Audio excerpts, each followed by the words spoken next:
Y miremos lo que dice la palabra de Dios. Dice así el versículo 49 al 53. ¿Lo tienen? Dice así el Señor Jesucristo: fuego vine a echar en la tierra, y ¿qué quiero si ya se ha encendido? De un bautismo tengo que ser bautizado, y cómo me angustio hasta que se cumpla. ¿Pensáis que he venido para dar paz en la tierra? Os digo no, sino disensión. Porque de aquí en adelante 5 en una familia estarán divididos, 3 contra 2 y 2 contra 3.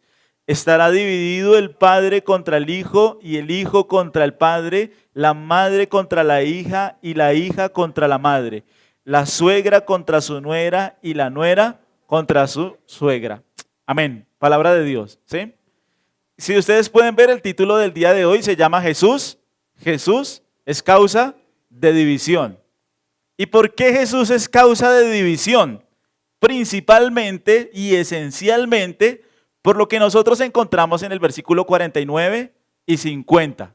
Parecen versículos misteriosos, ¿no? Yo creo que cuando uno está leyendo la Biblia en su devocional, pasa y sigue de largo por ahí, porque de pronto no es muy claro en nuestras traducciones. Creo que la Nueva Versión Internacional y en la Biblia de las Américas está un poquitico mejor, pero igual parece un pasaje extraño, ¿no? Fuego vine a echar en la tierra, y ¿qué quiero si ya se ha encendido? De un bautismo tengo que ser bautizado, y cómo me angustio hasta que se cumpla. Hay muchas palabras allí que creo yo en el griego son mucho más claras para la audiencia que está recibiendo ese mensaje, pero ese mensaje, esos dos versículos son los versículos que causan división contra todos, ¿sí? Estos dos versículos son fundamentales. Normalmente nosotros, o bueno, el mundo en general, piensa de Jesús como una especie de hippie, ¿no? Una especie de hippie que apareció en el mundo a proclamar un mensaje de amor, de paz. Él abrazaba a los pecadores. Nunca, y eso es lo que uno ve en las películas, ¿sí? Un Jesús buena gente, bonachón, buen tipo, amigo de todos. Él comía en casa de pecadores, pero no sé si ustedes alguna vez han visto, por ejemplo, una película de Semana Santa de Jesús, donde él esté confrontando con Mateo 23 a los escribas y fariseos, ¿no? Sepulcros blanqueados, estáis llenos de rapiña, de maldad. Jesús los confronta y los confronta. Yo nunca, la verdad, he visto una película de Jesús confrontando de esa forma y de esa manera. Y este es uno de esos pasajes donde nosotros podemos ver a Jesús predicando, hablando. Él acaba de enseñar, no sé si ustedes se acuerdan, hace 8 días. Habló de los fieles y de los infieles, los que van a entrar al reino y los que no van a entrar al reino. Y cómo los que no van a entrar al reino van a sufrir diferentes grados de dolor y de juicio. Eso es un poquito lo que Jesús habló hace 8 días. Pero aquí en el versículo 49, él empieza a entrar con una primera frase, ¿no? 49, fuego. Fuego, dice él, ¿qué vino a hacer? Fuego vino a echar en la tierra. Entonces miren, esa expectativa que el mundo tiene de un Jesús solamente bonachón, amigo de todos, buena gente, buen tipo, no es el Jesús que nosotros encontramos en la Escritura. Decía, creo que era C.S. Lewis, dame al Cristo de la Biblia o no me des nada, no me des nada. No quiero pedazos de Cristo, quiero al Cristo de la Biblia que enseñó absolutamente todas las cosas y todo el consejo de Dios. Ahora, ¿cuál es la frase que creo que fue más controversial para el pueblo judío? La frase más controversial se encuentra en el versículo 51. Miren el versículo 51 en sus Biblias por un minuto. ¿Qué dice Jesús? ¿Pensáis que he venido para dar paz en la tierra? Os digo no, sino ¿qué? División, disensión. A ver, nosotros habíamos leído, por ejemplo, Isaías 9. Porque un niño nos es nacido, un hijo nos es dado y el principado sobre su hombro, y llamará a ese niño como admirable, consejero, Dios fuerte, y la frase final que dice, Él es el príncipe de paz. El pueblo judío esperaba que el Mesías viniera ¿a qué? A traer paz, un estado de paz nacional, un estado de paz mundial. Eso lo dice la Biblia en muchos lugares. Miren, si yo les dijera todos los versículos que hay en el Antiguo Testamento que hablan de la paz que el Mesías vendría a traer, nos quedaríamos toda la mañana solamente leyéndolos. El pueblo judío esperaba que Jesús viniera a traer paz.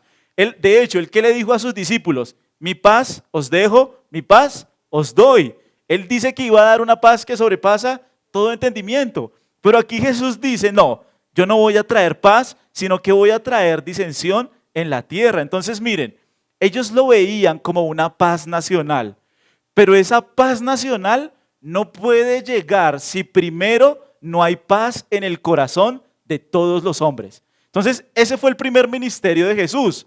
El primer ministerio de Jesús fue traer paz al corazón de todos los hombres. Y una vez Él establezca la paz en el corazón de los hombres, Él podría traer una paz nacional. ¿Qué es el milenio? ¿Qué creen ustedes que es el milenio?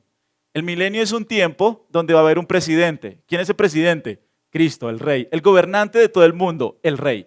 Y va a haber abundancia de comida, abundancia de todas las cosas. Va a haber una paz increíble en todo el mundo por un periodo de 1000 años. Pero antes de que ese periodo entre, las personas y el pueblo judío debía entender que primero ellos debían hacer la paz con Dios. Vamos un momentico a Romanos 5.1 para que ustedes empiecen a ver lo que yo quiero decirles. Romanos 5.1.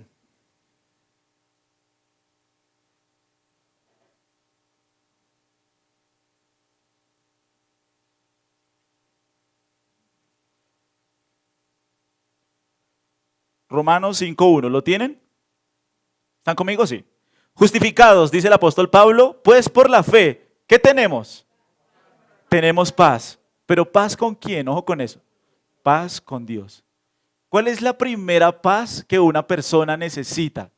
La paz con Dios. ¿Qué significa tener paz con Dios? Si yo digo que dos ciudades necesitan paz, es porque esas ciudades, ¿cómo están? En guerra. Si nosotros necesitamos, por ejemplo, acuerdo de paz con alguien, el acuerdo de paz ¿con quién se hace? Con dos personas que son enemigas. Y esta enseñanza de Jesús de traer paz al corazón de todos los hombres, nos dice que toda persona, nuestra familia que es buena gente, nuestros amigos que son buenas gentes, nuestros vecinos que no le hacen mal a nadie, toda persona necesita recibir paz con Dios, porque toda persona nace y nacemos enemigos de Dios. Es lo que la Biblia enseña. La Biblia nos dice, mira, no hay justo ni uno solo. Lo dice el Salmo 14, lo dice el Salmo 53, lo dice Romanos 3. Hemos pecado, hemos transgredido la ley de Dios, hemos ofendido a Dios. Toda persona nace siendo enemiga de Dios, absolutamente toda. Toda persona necesita el evangelio de salvación que reconcilia a Dios con el hombre con Dios. Necesita haber un acuerdo de paz. De hecho, mira 2 Corintios en el capítulo 5. El apóstol Pablo lo escribe en esos términos, lo mismo. Mira 2 Corintios 5.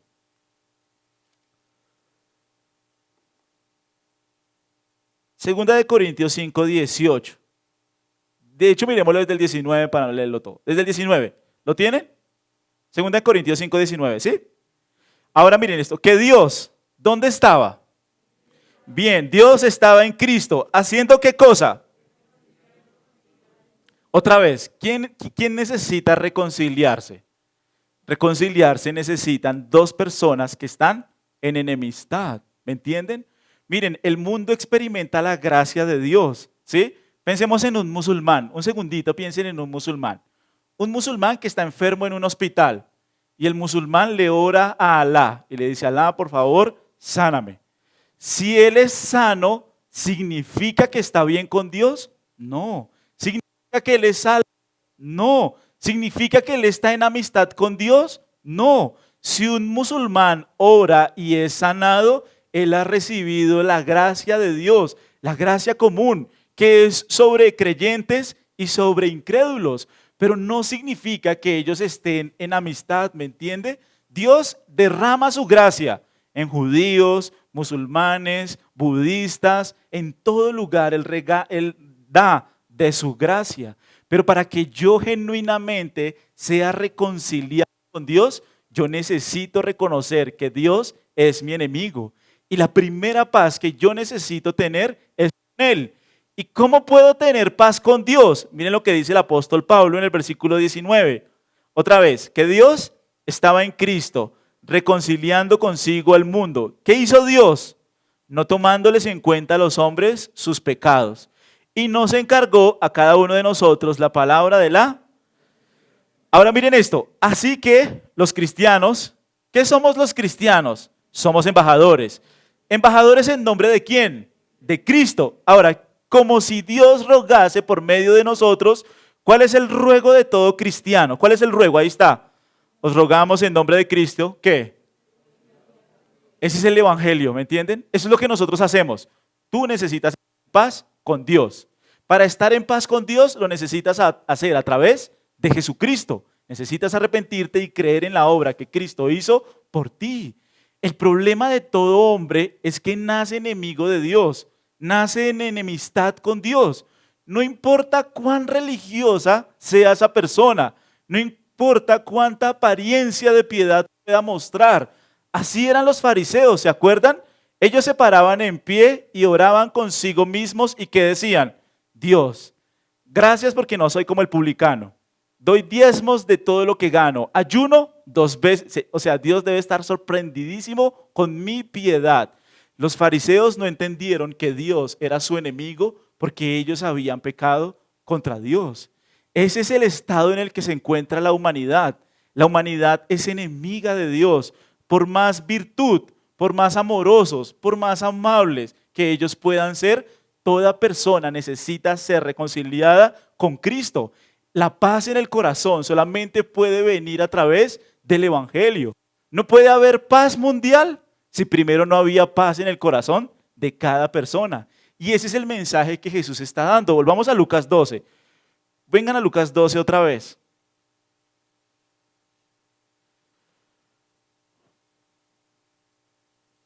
Muy bien. Entonces miren, el versículo 51 otra vez. ¿Pensáis que he venido para dar paz en la tierra? Os digo, no. Sino que he venido a hacer ¿qué? División, disensión, conflicto. En la literatura palestina de la época eso se llama un mashal. Es una declaración paradójica. Básicamente la palabra dice no he venido a traer paz. Es un no muy enfático. Es un no muy fuerte. De hecho, es como si Jesús quisiera decir, he venido a traer guerra, he venido a traer disensión, aún en el núcleo mismo de la sociedad, que es la familia. He venido a poner en guerra a padres contra hijos, a hijos contra padres. ¿Por qué? Por este mensaje del versículo 49 y 50. Miren, a mí no me importa si una iglesia es presbiteriana, bautista, arminiana, amilenialista, pretribulacionista, posttribulacionista, no importa. Pero si una iglesia tiene este mensaje del versículo 49-50, es una iglesia de sana doctrina. Si esa iglesia tiene el mensaje del versículo 49 y 50, es una iglesia que ha creído en la fe. Pero cualquier iglesia, evangelio, predicación, que esté fuera del mensaje del versículo 49-50, es una iglesia que no es iglesia, no es iglesia. Los romanos no son iglesia, los testigos de Jehová no son iglesia, los mormones no son iglesia, porque en ellos no está el versículo 49 y 50. Ese es el mensaje que trae división. ¿Lo están viendo? He venido a poner división. ¿Y cuál es la causa de esa división? Este mensaje. Si la iglesia permanece en este mensaje, seguro va a ser odiada, va a ser atacada, seguro la iglesia va a ser rechazada porque este mensaje no es bien recibido por los incrédulos. Jesús mismo lo está diciendo, quiero que ustedes lo vean en sus Biblias. Cuando Jesús da esos 2 versículos, inmediatamente empieza a hablar de la división, la disensión. Qué triste que sea para nuestras Biblias un poco enigmático el pasaje, ¿no? Creo que hay muchos que todavía se están preguntando, pero ¿qué quiere decir el pasaje? ¿Sí? ¿Qué es lo que está diciendo? Porque las palabras que se están usando aquí parecen un poco enigmáticas, pero la idea es que nosotros podamos comprenderlo. Quiero que vean algo. A partir de este mensaje, el ministerio de Jesús es más confrontativo que nunca. Si antes habíamos dado prédicas confrontativas, lo que se viene es confrontación, confrontación, confrontación. ¿Por qué? Mira, por ejemplo, el versículo 56. En el mismo capítulo, mira lo que dice el versículo 56. ¿Qué dice el Señor? ¿Qué les dijo? Hipócritas, ¿sabéis distinguir el aspecto del cielo y de la tierra? ¿Y cómo no distinguís este tiempo? Miren el 59. Te digo que no saldrás de allí hasta que hayas pagado aún qué. Si no le has pagado a Dios lo que le debes, vas a morir. Así es un poco la traducción. Miren el 13:3. Os digo, no. Antes si no os arrepentís, ¿qué? Todos pereceréis igualmente. Miren el 9. Y si diere fruto, bien. Y si no, la cortarás. ¿Sí lo están viendo? Si no se arrepienten, perecen. Si no das fruto, eres cortado. Si no crees, mueres. Es Jesús. Sí, no soy yo, no van a decir que soy yo. Miren el versículo 24 de ese mismo pasaje, del 13, el 24. Esforzaos a entrar por la puerta angosta porque os digo que muchos procurarán entrar y ¿qué pasará? Y no podrán. El 35, miren el 35. He aquí, vuestra casa os es dejada desierta y os digo que no me veréis hasta que llegue el tiempo en que digas, bendito el que viene en el nombre del Señor. Miren el 14:24. 14:24. Dice así la palabra de Dios, porque os digo que ninguno de aquellos hombres que fueron convidados gustarán mi cena. Miren el 26. Si alguno viene a mí y no aborrece a su padre y madre y mujer e hijos y hermanos y hermanas y aún también su propia vida, no puede ser mi discípulo. Y miren el 19, no voy a leerlos todos, vamos hasta el 19. 19:41. 41, ¿lo tienen? Y cuando llegó cerca de la ciudad, ¿cuál ciudad? Jerusalén, ¿no? Cuando ya llegó a Jerusalén. Cuando llegó cerca de la ciudad, al verla, ¿qué hizo? Y miren el versículo 43. Miren esto. Porque vendrán días sobre ti cuando tus enemigos te rodearán con vallado y te sitiarán y por todas partes te estrecharán y te derribarán a tierra y a tus hijos dentro de ti y no dejarán en ti piedra sobre piedra porque por cuanto no conociste el tiempo. ¿Sí lo están viendo ustedes en la Biblia? Advertencia, advertencia, advertencia, advertencia, advertencia. Porque este es el mensaje que divide a toda persona. Este es el mensaje que divide a todo corazón. Este es el mensaje que debe estar en el centro de toda iglesia y que si no está en el centro de toda iglesia, no es iglesia. Hay pasajes que a uno en la Biblia lo maravillan. No sé si a ustedes les ha pasado que ustedes están leyendo la Biblia y hay pasajes a uno que lo cautivan, que lo atrapan. Este es uno de esos pasajes. A mí, ¿no? A mí. Porque no lo entendía, lo pasaba por encima. No entendía bien de qué se trataba este pasaje.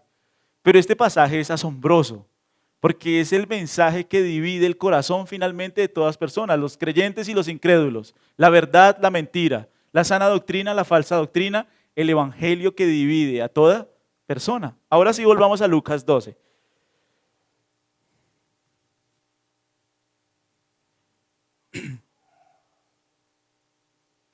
Miren Lucas 12. Si alguien tiene una Biblia, nueva versión internacional, no sé si alguien la tiene y lo puede leer de pronto ahí, Lucas 12:49. No, alabanza no. Mentiras. Lucas 12. Lucas 12:49, ¿qué dice? ¿Alguien lo tiene en nueva versión internacional? No. ¿Ninguno? Bueno, dice así, más o menos dice la nueva versión internacional, yo he venido por fuego, creo que dice la nueva versión internacional. La primera palabra que sale en la nueva versión internacional es yo he venido. Y en la Biblia de las Américas también la primera palabra que dice es yo he venido. Ahora, cuando Jesús utiliza esas palabras es porque Él va a dar un énfasis acerca de su misión. Mi ministerio en la tierra es este. Entonces, por ejemplo, para que ustedes entiendan lo que les estoy diciendo, miren por ejemplo conmigo un segundito. Ay, Señor. Marcos 1:38, por ejemplo, estos son ejemplos, ¿sí? De Jesús. Miren Marcos 1:38. ¿La tienes? Lucas 12:49, ¿qué dice?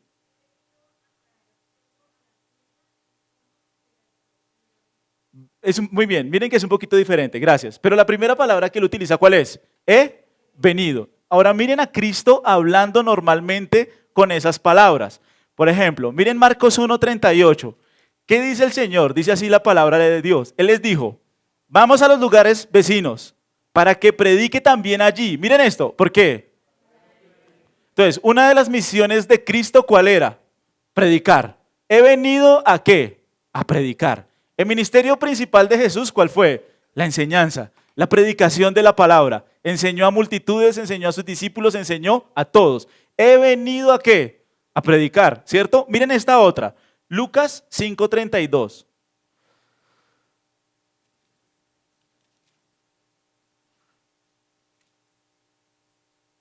¿Lo tienen? Miren esto. No he venido a llamar a justos, sino he venido ¿a qué? A llamar a pecadores al arrepentimiento. Entonces miren, primera misión de Cristo. He venido a predicar. He venido a llamar pecadores al arrepentimiento. Esa es la misión de Cristo, la misión. Vamos a Lucas 19, un segundo, 19:10.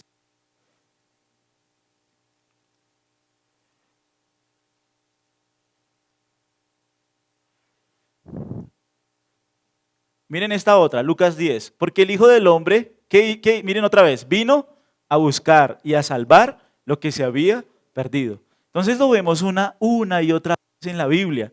Él dice, he venido a dar mi vida en rescate por muchos, he venido a buscar y a salvar lo que había perdido, he venido a llamar a pecadores al arrepentimiento, he venido a proclamar el reino. Siempre que Jesús utiliza esas palabras, nos está hablando de su misión, de su propósito aquí en la tierra, de cuál era su ministerio, a qué fue enviado por el Padre. Entonces, estamos en Lucas 12, donde podemos ver una de las misiones de Cristo. Es importante, es un pasaje fundamental. Volvamos ahora sí a Lucas 12.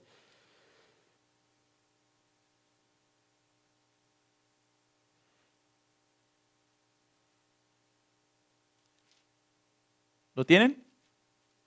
Lucas 12:49. Entonces, miren, aquí en un término técnico, Jesús nuevamente está presentando su misión.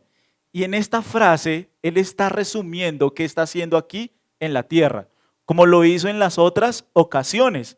Aquí nosotros podemos ver el deseo de Cristo de completar la obra que Él fue enviado a hacer. Y en esta declaración, Él también tiene una comprensión clara de hacia dónde se dirigen las cosas. Miren, hay algunos teólogos que dicen que Jesús durante su ministerio fracasó. Eso lo encuentras en Nat Geo por montones. Entonces ellos dicen, Jesús en un momento de su ministerio se vio perdido y empezó a fracasar. Y cuando empezó a fracasar, cambió su mensaje y murió en la cruz. Eso dicen muchos. Pero el mensaje me dice que Jesús siempre tuvo en su mente la comprensión de a lo que había sido enviado. Jesús siempre tuvo claro, fui llamado a predicar el reino, he venido a buscar a salvar lo que se había perdido, he venido a llamar a pecadores al arrepentimiento y aquí está otra misión. Miren ahora sí el versículo 49, aquí hay otra misión del Señor. ¿Cuál es esa misión del Señor? He venido ¿por qué? Por fuego. ¿Sí lo están viendo? En nuestras Biblias dice, fuego vine a echar en la tierra, dicen nuestras versiones. En la Nueva Versión Internacional o en la Biblia de las Américas dice, he venido a echar fuego en la tierra. ¿Qué significa el fuego? Normalmente en la Biblia el fuego significa el juicio de Dios, siempre. Casi siempre que tú ves en el Antiguo Testamento el fuego, la imagen de fuego está allí en la Biblia como un juicio. De hecho, ahorita lo vamos a ver. Lucas a lo largo de su evangelio ha utilizado la palabra fuego como una expresión de juicio, el juicio de Dios. Entonces miren, el juicio de Dios viene a juzgar y a dividir la gente basado en la determinación que toda persona tome acerca de Cristo. Cristo dice, he venido a dividir. ¿Y cómo voy a dividir? Con el juicio, el fuego de Dios que cae sobre todos los pecadores. Miren Isaías 66, por ejemplo. Isaías 66:15.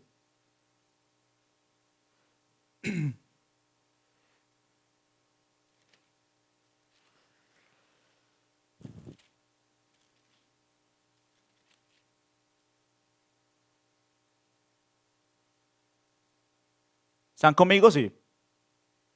Recuerde que si se está durmiendo, le recomiendo estas sillas. Porque aquí que Jehová, el Señor, vendrá como con fuego, y sus carros como torbellino. ¿Para qué? Para descargar su ira con furor y su reprensión con llama de fuego. Algunos teólogos, de pronto no sé, en algunas Biblias de estudio lo pueden leer, dicen no, aquí el fuego no es juicio, aquí el fuego es el Espíritu Santo. Pero miren, lo que determina el significado de una palabra, ¿qué es? Su contexto. Y el contexto anterior que estábamos hablando, ¿qué nos decían? ¿Se acuerdan? El juicio.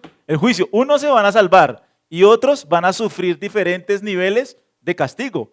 Por tanto, en la enseñanza de Jesús no está el Espíritu Santo por ningún lado. Jesús está pensando en el fuego y en el Antiguo Testamento el fuego se utilizaba para describir el juicio de Dios. ¿Lo están viendo? Miremos otro pasaje, 2 de Tesalonicenses 1. 2 de Tesalonicenses 1.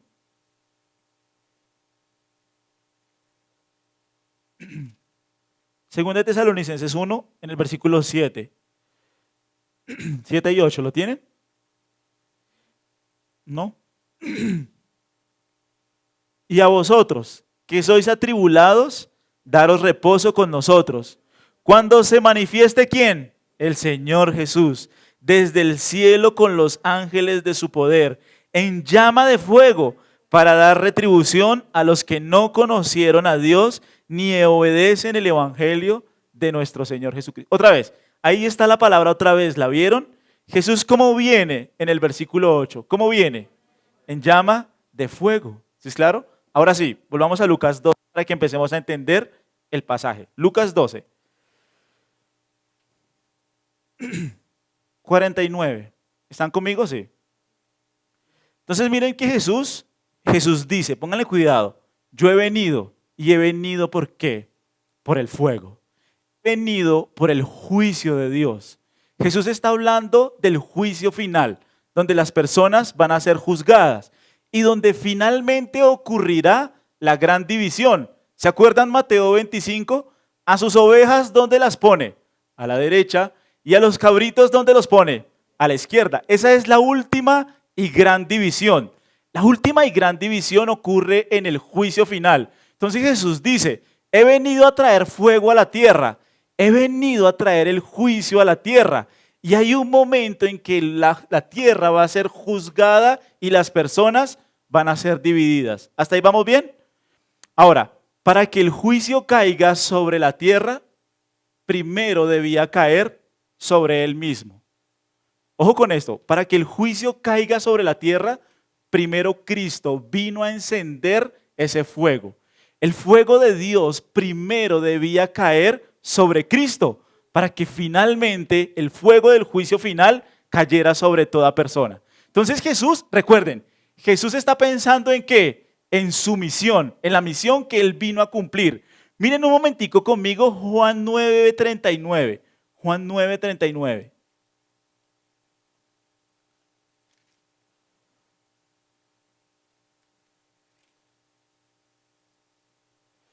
Este es un ejemplo, miren este ejemplo. Juan 9:39. ¿Qué dice el mismo Señor? Dijo Jesús, ¿para qué? Para juicio he venido yo a este mundo. Para los que no ven, vean. Y los que ven, ¿a qué vino Jesús? Otra vez, ahí lo dice, ¿no? ¿Para qué? Para juzgar. Yo he venido a juzgar. Este juicio va a despertar a algunos a la fe. Y este juicio también va a hacer que otros se aparten de la fe y se vayan. Algunos que creen que ven van a ser más cegados, pero los que están ciegos van a abrir sus ojos al evangelio de Cristo. Yo he venido a traer juicio al mundo. Entonces miren, ¿quién tiene todo el juicio? Cristo. Cristo en el final de los tiempos va a juzgar a toda persona. Pero para que eso suceda, el juicio primero debe caer sobre él.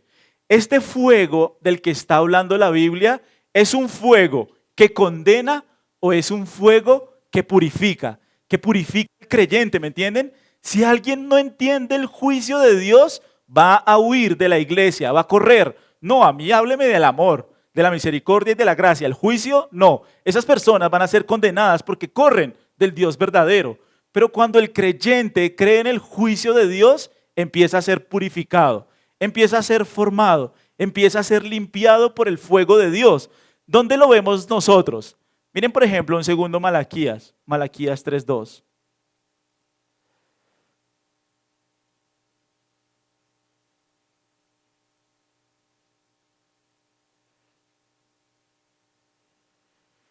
Sí, el último antes de Mateo, ¿sí? Malaquías 3, en el versículo 9. ¿Qué dice? Ay, no, ese no era. 3:2, 3:2. 3:2. Ah, sí. ¿Y quién podrá soportar qué? ¿El tiempo de su venida? ¿O quién podrá estar en pie cuando Él se manifieste? Porque Él es como fuego purificador y como jabón de lavadores. Entonces miren, el juicio de Dios es fuego. Va a ser fuego de condenación sobre los incrédulos y va a ser fuego de purificación sobre los creyentes. El que cree va a ir siendo purificado. El que cree va a ir siendo santificado. El que cree va a ir creciendo en la fe, va a ir abandonando su pecado, va a ir siendo limpiado. Pero el que no cree, el fuego de Dios lo va a consumir eternamente en el infierno. Ese es el punto de Jesús. De hecho, vamos a Lucas, un segundo, a Lucas 2. Lucas 2. Miren conmigo Lucas 2 en el versículo 34. Dice así la palabra de Dios. Y los bendijo Simeón, ¿lo tienen? Y dijo a su madre María, he aquí, este está puesto, ojo con esto, ¿para qué? Para caída y también para levantamiento de muchos en Israel y para señal que será contradicha.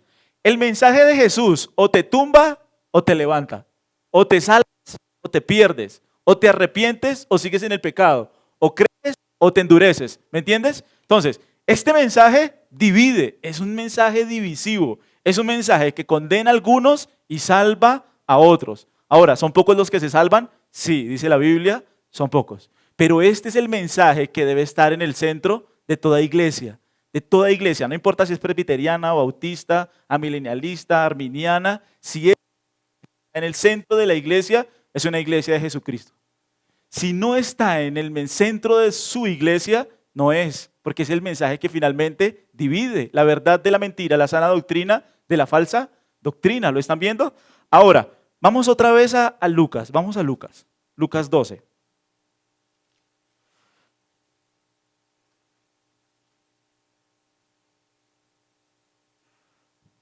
¿Lo tienen? Miren el versículo 49. Entonces miren, fuego, dice la palabra de Dios, vine a echar en la tierra. Ahora, esta traducción de esta siguiente palabra no es buena, ¿sí? ¿Por qué? Miren que está en signo de interrogación, ¿lo ven? Y dice, ¿y qué quiero si ya se ha encendido? ¿Es claro? Es como si estuviera hablando de un evento pasado. Pero en las traducciones más modernas, los manuscritos más modernos no dice así. No sé si tiene la nueva versión internacional. ¿La tiene? ¿Cómo? Está en signo de admiración. ¿Y qué dice? ¿Y cómo quisiera que ya estuviera encendido? En la Reina Valera del 60 habla de un evento pasado. Pero las mejores traducciones, los mejores manuscritos lo dan como un evento futuro. ¿En qué está pensando Jesús? ¿En qué está pensando Jesús? Jesús está pensando en la cruz. Jesús está pensando que ese es el lugar donde Él va a recibir el juicio de Dios para poder finalmente, al final de los tiempos, traer juicio. Recuerden, voy a tratar de organizar las ideas. Jesús dijo, he venido a traer un juicio, ¿a dónde?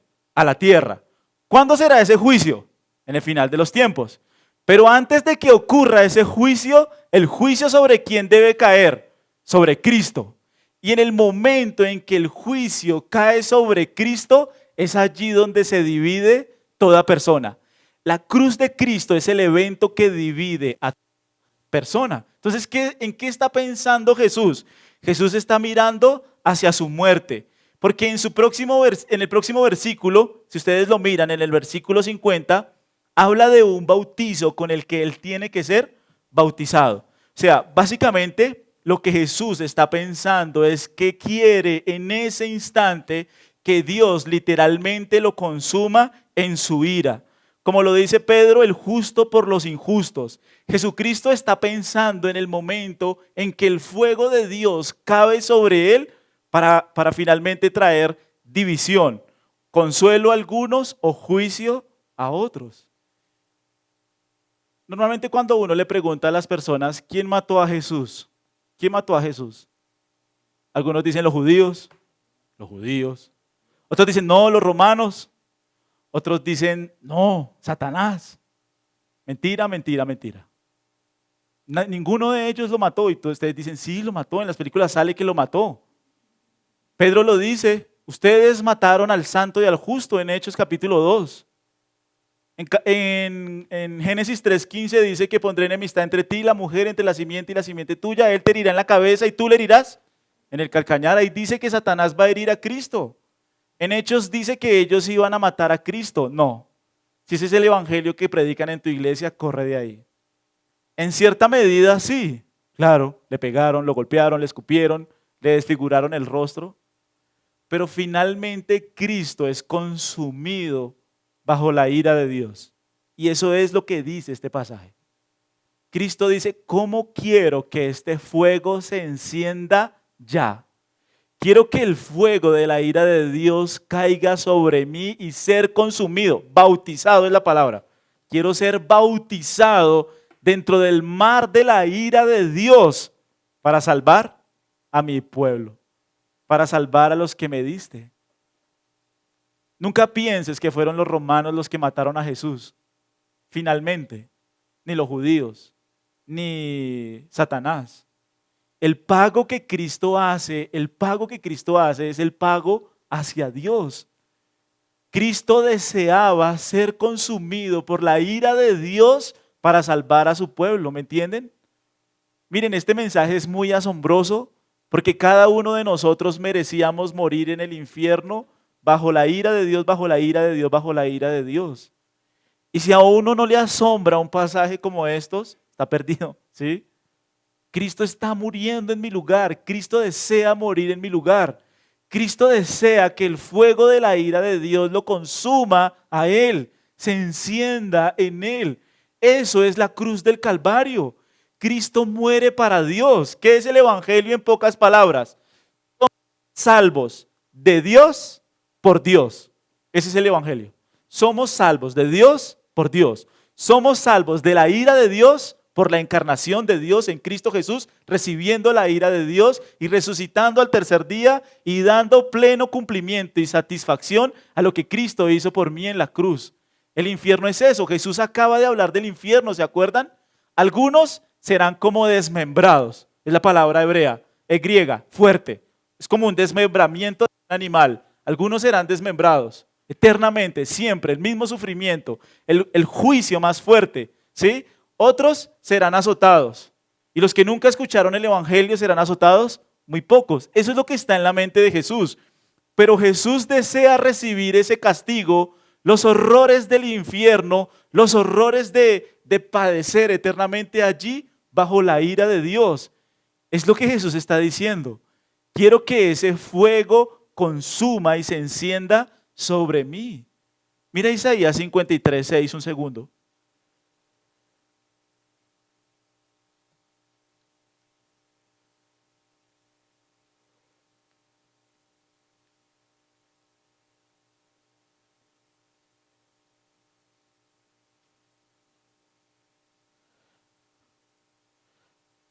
¿Lo tienen? Está en la Biblia, ¿sí? Isaías 53:6. Todos nosotros, ¿qué hicimos? Nos descarriamos como... Cada cual, ¿qué hizo? Se apartó por su... Mas Jehová, ¿qué hizo? Cargó en Cristo el pecado de todos nosotros. Dios pone los pecados del mundo sobre Cristo para descargar toda su ira sobre Cristo para que tú y yo podamos ser salvos. Para que tú y yo, fruto de la fe y del arrepentimiento, podamos experimentar la salvación. Ese es el mensaje de la cruz, ¿me entiendes? De eso se trata la cruz. La doctrina central del evangelio es la propiciación. Cristo satisface las demandas de la justicia de Dios y apacigua su ira. En el Antiguo Testamento tenemos una imagen de eso, ¿sí? Primero, el cordero, ¿a quién se ofrecía? ¿A quién se ofrecía? A Dios. La sangre que se derramaba en el día de la expiación, ¿para quién era? ¿Para los romanos? ¿Para los judíos? ¿Para Satanás? No. La sangre que se derramaba en Levítico 16 era ¿para quién? Para Dios. ¿Y dónde se derramaba? En el altar del propiciatorio. Ahí lo dice. Abraham, ¿a quién ofreció su hijo? ¿A Satanás? ¿A los romanos? No, ¿a quién? A Dios. Jesús mismo lo acaban de decir, ¿se acuerdan? No teman a quienes, no teman a los que matan el cuerpo, teman a quién, a Dios. Cristo desea ser consumido por ese juicio de Dios para salvar a su pueblo. Ese es el mensaje que divide toda iglesia. Ese es el mensaje que divide la verdadera iglesia de Cristo de la falsa. No me importa si en el letrero de la iglesia dice somos trinitarios, creemos en el Padre, en el Hijo, en el Espíritu Santo, cantamos iglesias cristianas, no importa nada de eso. Si este mensaje no está allí grabado en el corazón de la gente, no entienden el Evangelio. Cristo vino a recibir la ira de Dios y él mismo lo está diciendo. ¿Por qué vine? Por fuego. ¿Y cómo desearía yo, dice Jesús, que ese fuego ya fuera encendido? Ahora, sigamos al siguiente pasaje.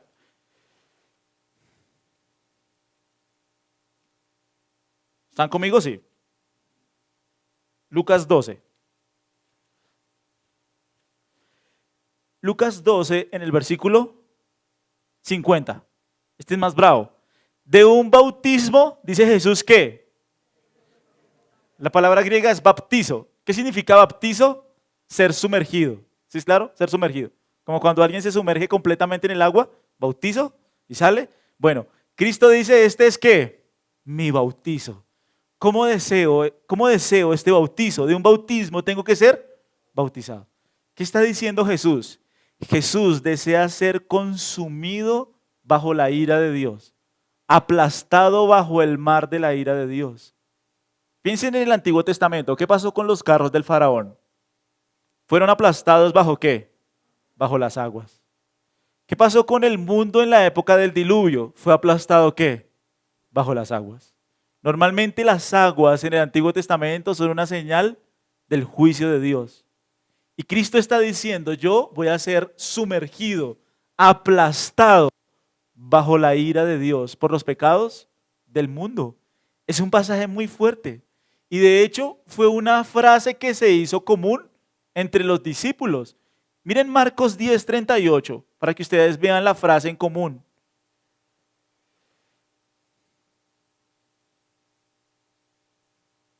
Marcos 10:38, ¿lo tienen?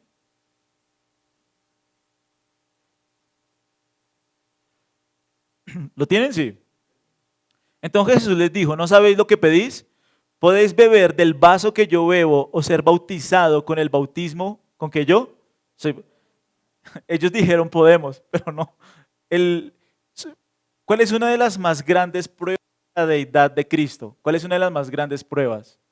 Esa. Que Él soportó durante ese día, sobre todo las 3 horas que ahorita vamos a ver, ola tras ola tras ola de la ira de Dios. ¿Jesús va a tener algún problema con Satanás al momento de enviarlo al infierno? No. Satanás, que es el arcángel más poderoso, en un instante Dios destruye a Satanás. Si fuera un ángel el que estuviera en la cruz, inmediatamente hubiera muerto bajo la ira de Dios. Si hubiera sido un hombre, inmediatamente hubiera muerto bajo la ira de Dios. Pero Dios encarnado estaba en la cruz muriendo por los pecados de su pueblo. Durante 3 horas dice la Biblia que hubo oscuridad en toda la tierra. Y Cristo recibió ola tras ola, ola de la ira de Dios. La angustia de Cristo no era por los romanos, nunca. La angustia de Cristo es porque Él iba a recibir el juicio de Dios por los pecados. Creo que en nuestras mentes es imposible comprender lo que pasa en esas 3 horas. Pero cuando las 3 horas pasan, ¿qué dice el romano que le había escupido, que le había pegado, que había jugado con su ropa? ¿Qué dijo el romano? Este verdaderamente es el Hijo de Dios.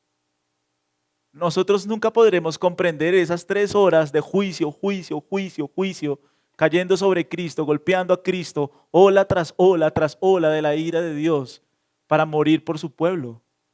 Él está muriendo por cada uno de nosotros para que todo aquel que en Él cree no se pierda, sino que tenga vida eterna.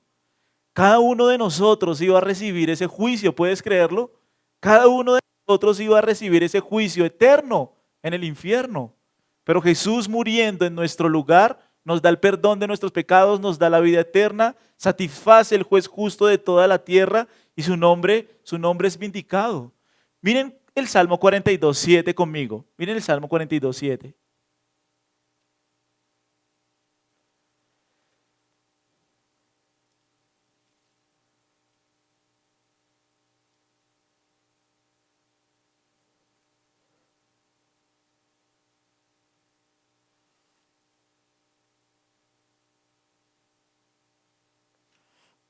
¿Lo tienen? Un abismo llama a otro la voz de tus cascadas. Todas tus ondas y tus olas han pasado sobre mí. Cuando miramos los comentarios de este versículo es el juicio, juicio. Ola tras ola, golpe tras golpe tras golpe sobre Cristo. Ese es el bautismo en el que Él quería ser sumergido y Cristo deseaba que ese juicio ocurriera ya. El juicio siempre estuvo en la mente de Jesús, ¿me entienden? Siempre lo estuvo, siempre. Nunca pienses que Jesús no sabía de su misión, Él siempre lo supo. Él siempre supo que iba a morir por su pueblo. Él siempre supo que iba a morir bajo la ira de Dios. Esa fue su angustia siempre. Volvamos a Lucas 12 y tú lo puedes ver en Lucas 12. Mira lo que dice Lucas 12.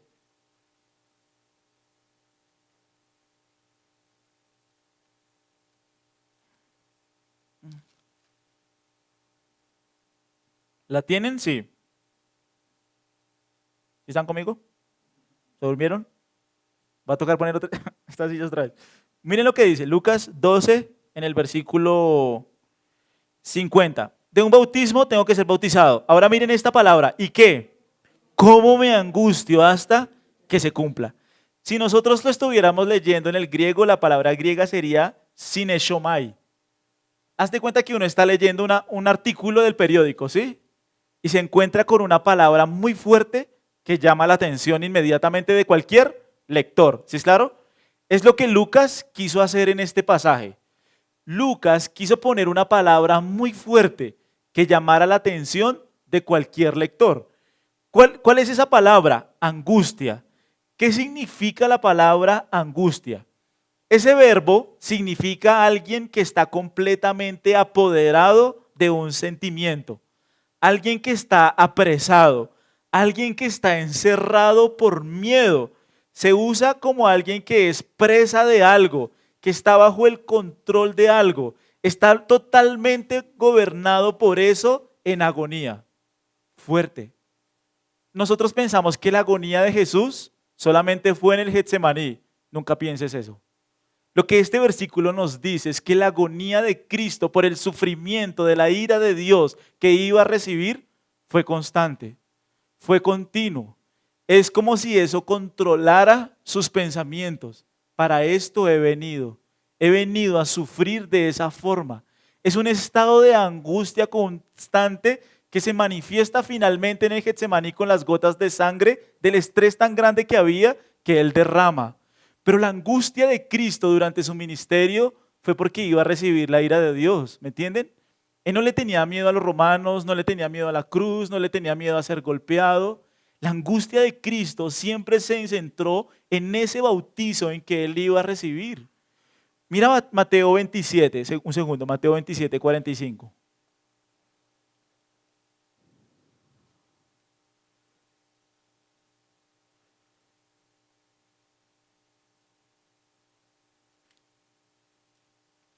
¿Lo tienen? Y desde la hora sexta, ¿qué dice? Hubo tinieblas sobre toda la tierra hasta la hora. Cuando nosotros leemos la Biblia, las tinieblas, ¿dónde aparecen? No sé si alguien se acuerda, las tinieblas. ¿Dónde aparecen? ¿En dónde? En el Éxodo, sí. ¿Cuándo? En la última plaga. Cuando el juicio de Dios cae sobre Egipto a matar a sus primogénitos, todo Egipto se llenó ¿de qué? Tinieblas. Es lo mismo, es la imagen que Mateo, quien es judío, quiere presentar a su audiencia judía. Tinieblas otra vez. ¿Cuándo habías visto tinieblas antes? No lo habías visto.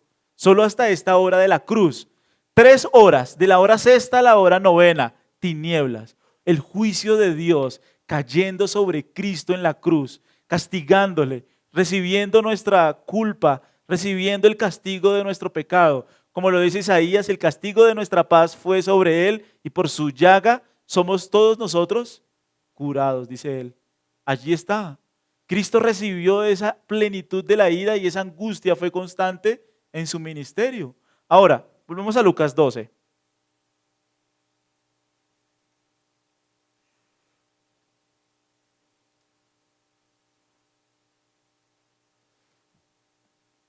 $49 y 50, ¿listo? Ahora sí, 51. ¿Qué dice el Señor? ¿Pensáis que he venido para dar paz en la tierra? Os digo no, sino disensión, división. Y eso fue constante a partir de ahora. La palabra, si ustedes la miran, la palabra de aquí en adelante, la usa Jesús muchas veces para decir que es un evento que ahora se va a repetir frecuentemente en su ministerio. Me faltó algo en el anterior, perdónenme. En el 50, perdónenme, me voy a volver porque es importante. De un bautismo tengo que ser bautizado. ¿Y cómo me angustio hasta qué? Hasta que se cumpla. La palabra griega fue muy común para la época de la iglesia y es telesté. Telesté. ¿Por qué es importante esa palabra griega? Porque Jesús la repite en Juan 19:30. ¿Saben qué dijo Jesús en Juan 19:30? Consumado es, telesté, se ha cumplido. Y aquí lo que Jesús está diciendo es cómo me angustio hasta que esté todo cumplido. Hasta que el pago por tus pecados quede saldado. Hasta que la deuda que tú tienes sea saldada. Hasta que yo muera bajo la ira de Dios y resucite. Esa es la obra, ese es el evangelio que nosotros apreciamos, ¿me entienden? Si una iglesia dice que a Jesús lo mataron los romanos, yo me río mucho, ¿sí? Si una iglesia dice que a Jesús lo mató Satanás, me río mucho, porque Jesús muere bajo la ira de Dios y ese es el evangelio cristiano, histórico, apostólico, central a la fe cristiana. Ahora sí, miren Lucas 12, porque de aquí, el 51, ¿pensáis que he venido para dar paz en la tierra? Os digo no, sino que división. Lo que van a encontrar ustedes como mis discípulos, ¿qué es? División, porque este mensaje divide.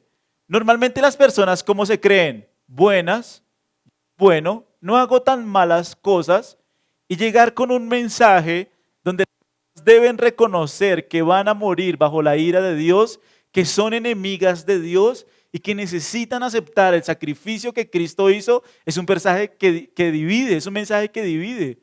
Entonces miren, hay 2 eventos divisivos para nosotros, para cada uno de nosotros. El primero se encuentra en el juicio final. Y el segundo es ahorita. Si yo como cristiano no he sido rechazado por mi evangelio, lo estoy predicando mal, ¿sí? Si yo como cristiano no he sido rechazado por mi mensaje de salvación, lo estoy predicando mal.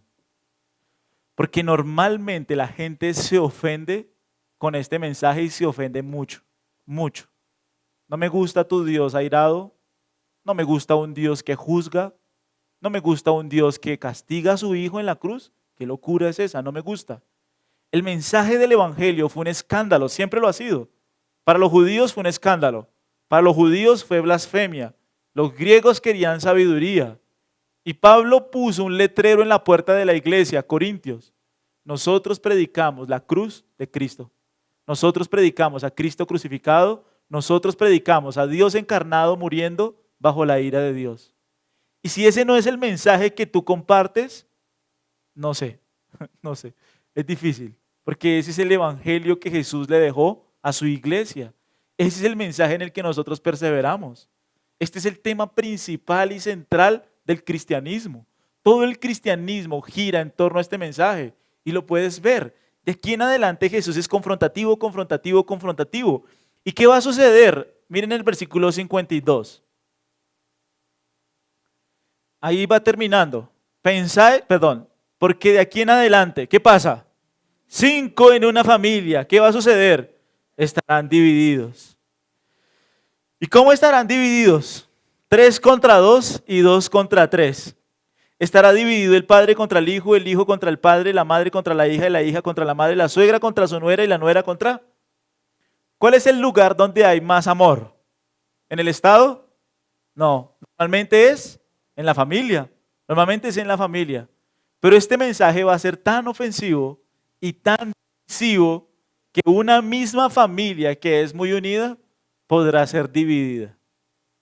Piensen en un judío que llegaba a su casa y le decía a su papá rabino: padre, me he vuelto a Cristo. El padre rabino inmediatamente lo iba a desheredar. No vas a recibir nada. Has fe. Eres un blasfemo. Apártate de aquí. Eres un ateo. Eres peor que nada. ¿Sí?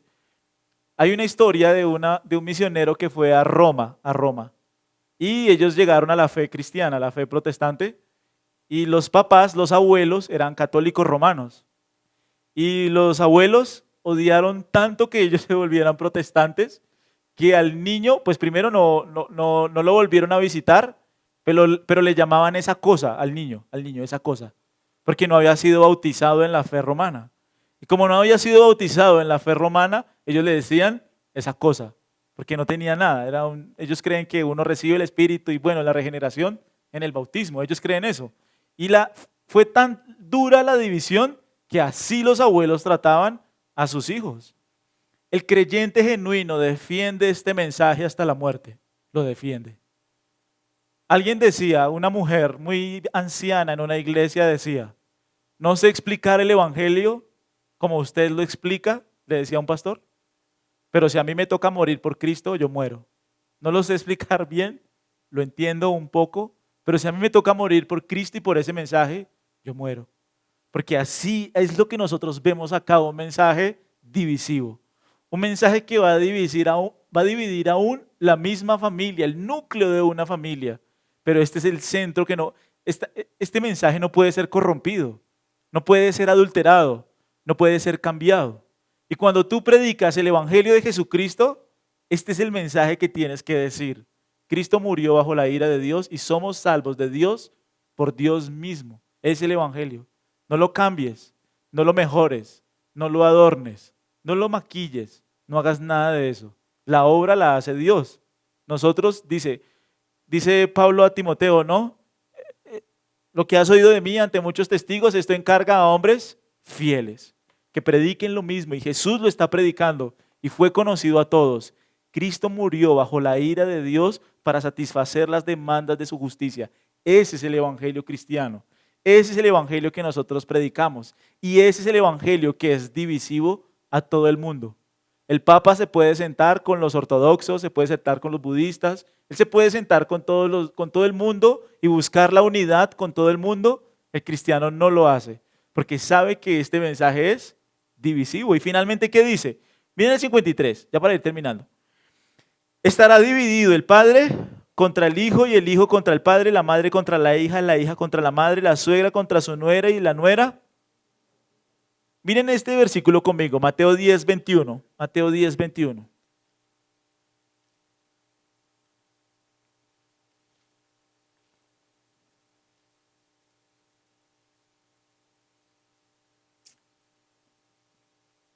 ¿Lo tienen? Miren este. El hermano, ¿qué hará? Entregará la muerte al hermano. ¿Y el padre a quién? ¿Y los hijos se levantarán? ¿Y qué más harán? Uy, fuerte, ¿no? Aún tu misma familia te puede entregar a muerte por causa de Cristo. Te van a odiar por ese mensaje.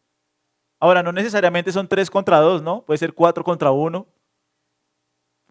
O puede que todos se salven por la misericordia del Señor. Puede ser, ¿no? Pero el mensaje del evangelio divide. Nunca pienses que el cristiano... A mí me da mucha tristeza cuando yo me acuerdo cuando me subí a un bus. Y yo le decía, Dios los ama y tiene un plan maravilloso para todos ustedes. Hoy reciban a Jesús en su corazón y Él traerá las mejores bendiciones para sus vidas, decía yo en un bus. Y la gente me aplaudía, ¿verdad? La gente me aplaudía, qué tan bonito. Yo, gracias. Ese no es ningún mensaje divisivo, no es ningún mensaje divisivo. No es ningún mensaje que ofende a nadie, no es ningún mensaje que ofende a nadie. Pero eso es lo que hace el evangelio. Ahora, Uno por sí mismo no debe buscar ser ofensivo. Esa es una aclaración, ¿no? Como que este me cae mal, te vas al infierno, ¿no? Vas a arder en el fuego. No, yo no debo hacer divisivo el mensaje, yo no. Yo debo predicar la verdad en amor y en amor procurar persuadir a los hombres a que se arrepientan. Porque si yo lo hago ofensivo por mi carácter, por mi dureza, no, así lo hizo Jesús y no es lo que nosotros estamos llamados a hacer. Lo que es divisivo es el mensaje, no la forma en que lo predica la persona, el mensaje, el contenido del mensaje es el que es ofensivo. Terminemos con Mateo 19, 29.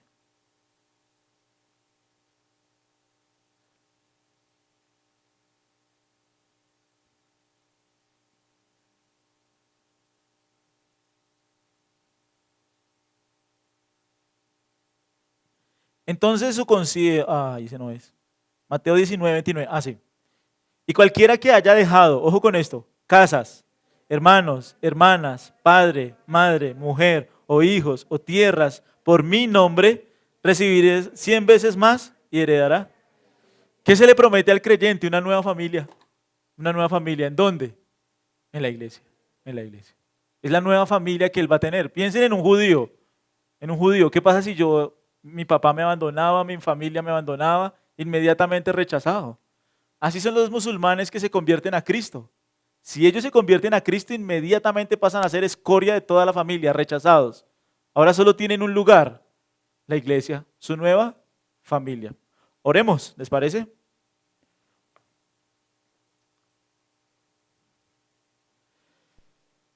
Bueno, Señor, queremos dar gracias por este tiempo, gracias por tu palabra, gracias por lo que tú nos enseñas. Gracias porque hoy aprendemos, Señor, que tú fuiste bautizado, sumergido, aplastado. Como lo dice Isaías 53:10, con todo eso Jehová quiso quebrantarlo sujetándole a padecimiento. Gracias, Señor, por morir por nuestros pecados, por llevar el castigo, Señor, de nuestra paz sobre ti. Gracias por morir en nuestro lugar, por darnos salvación, perdón para todo aquel que cree y se arrepiente. Permite que podamos ser sensibles, amado Señor, a tu llamado, a tu evangelio. Permite que nosotros podamos perseverar, persistir, arraigarnos, oh Dios, en este mensaje y vivir para tu gloria. Solo este mensaje, Señor, es el que nos puede ayudar a nacer de nuevo. Solo este es el mensaje que nos puede despertar, Señor, al nuevo nacimiento y a vivir para la gloria de Cristo. Pedimos tu bendición, Señor, en esta mañana sobre nuestras vidas. Pedimos que por favor nos perdones, nos limpies, nos laves. Que nos ayude, Señor, por favor, a nacer de nuevo. Y que por tu gran amor y misericordia nosotros podamos vivir para tu gloria. Gracias, Padre, por tu bondad, por tu amor, por la gracia extendida a través de nuestro Señor Jesucristo. Permite que nosotros podamos perseverar en el Evangelio de Cristo, proclamar las buenas nuevas de salvación y vivir, Dios, para tu gloria. Nosotros damos gracias, te bendecimos, te exaltamos, te adoramos y nosotros oramos en Cristo Jesús, Señor nuestro. Amén.